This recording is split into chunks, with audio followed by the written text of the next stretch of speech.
Et voici mon village. Vous pouvez chercher une ville près de chez vous sur le site et vérifier les températures depuis 1889. Voilà Baker City, Oregon. Aucun réchauffement.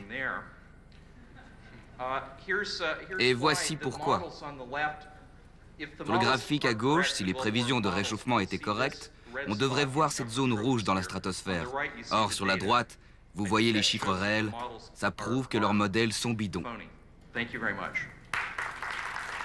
Outre ces graphiques fumeux, leur principale arme est un film de propagande qui se veut la réponse à Al Gore. Et voici l'Irlandais qui l'a réalisé. Je m'appelle Phelim McCallagher et je suis un Européen repenti. Je défends les rêves américains. Et je pense qu'aujourd'hui, il est très judicieux de le défendre. Parce que la loi Cap and Trade attaque le rêve américain. Et sans énergie bon marché, vous n'avez plus de rêve américain. Ils n'aiment pas les vrais emplois, ils aiment les emplois verts. Ils veulent votre argent. Votre seule fonction sur cette planète, c'est de gagner de l'argent qu'ils pourront taxer.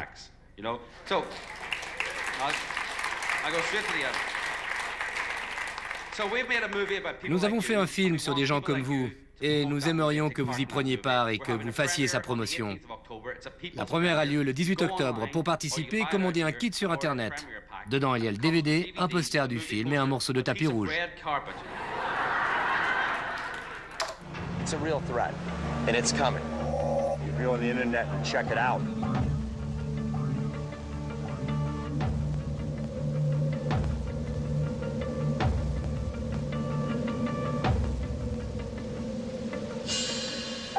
I don't think it would be a bad thing for this Earth to warm up.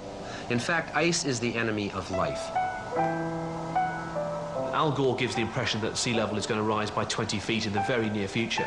Now, that is a very disturbing misstatement of the science.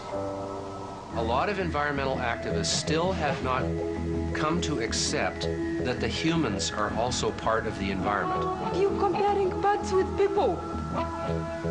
You'd rather save the birds and lose the people.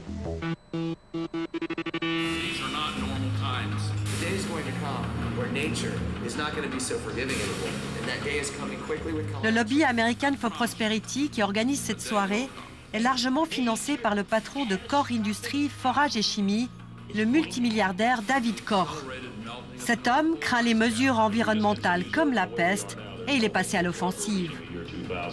Because it is coming. No matter what. Now is the time to begin to heal the planet. It's not a question of whether or not the national power grid will go down. The question is for how long.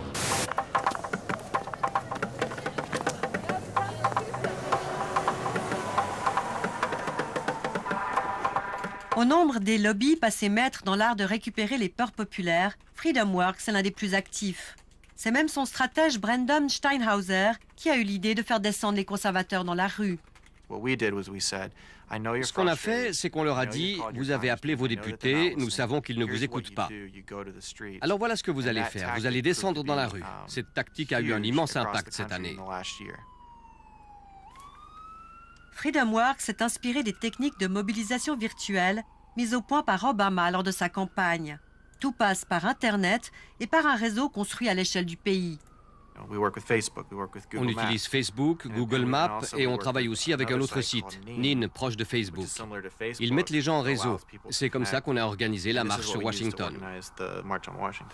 Sur le site de FreedomWorks, le parfait activiste apprend donc A. où il doit se rendre pour manifester, B. qu'est-ce qu'il doit dire et à quel sénateur, et enfin, C, il peut passer immédiatement à l'action en engorgeant les lignes téléphoniques des parlementaires.